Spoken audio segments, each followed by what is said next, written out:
Welcome everyone to another episode on our channel. You may or may not remember Enterbay, but as soon as I pulled out the box, I went like, I remember them. They made good Bruce Lee figures. I happened to have gotten an Al Pacino figure from them. It was made in 2011. The box is cool. It's white and red. Red on the back, red on the side, white here, white in front.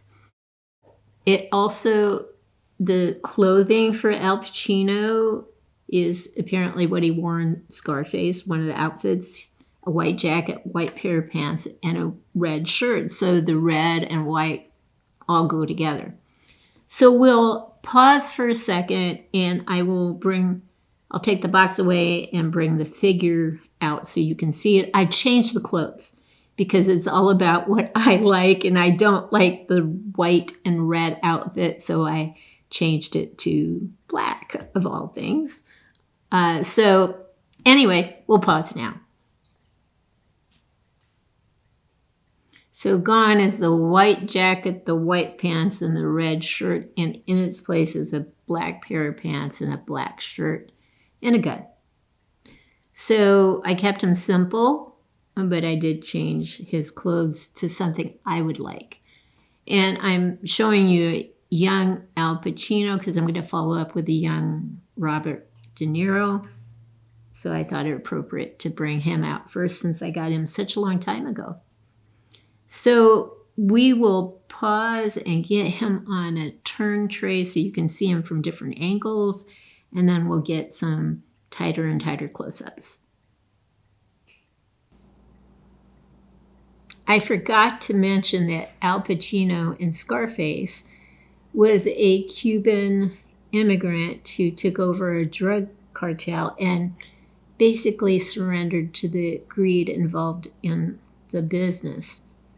But here I'm trying to represent Al Pacino as Michael Corleone in The Godfather.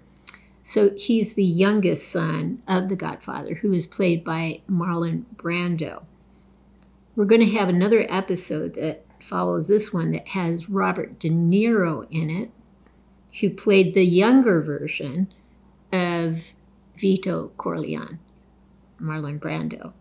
So Robert De Niro is in fact the father of Al Pacino, the younger version of the Godfather. I thought I would turn him around, but there's not much to see from the back, as typical.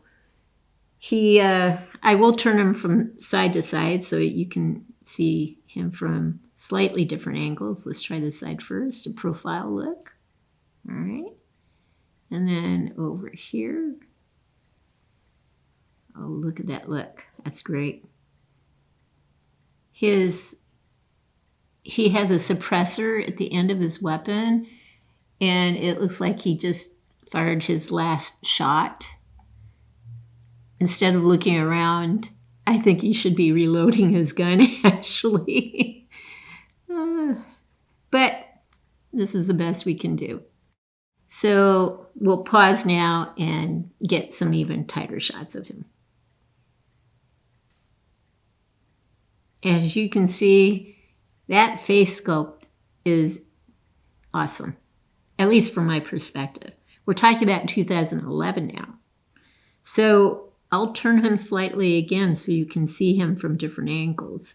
First, we'll look at this side, which isn't perhaps as impressive.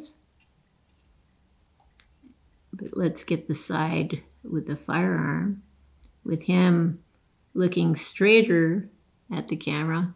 That is some look there. And there he is. All right. We'll come back to the front view. You can even see he actually has a necklace on here, up here. A gold necklace. Yeah. Now, when we get a close-up of his face, you'll see the quality of this particular head sculpt.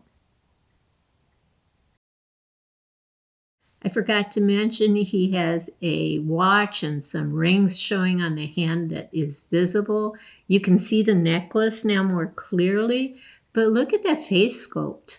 That really does capture a younger Al Pacino.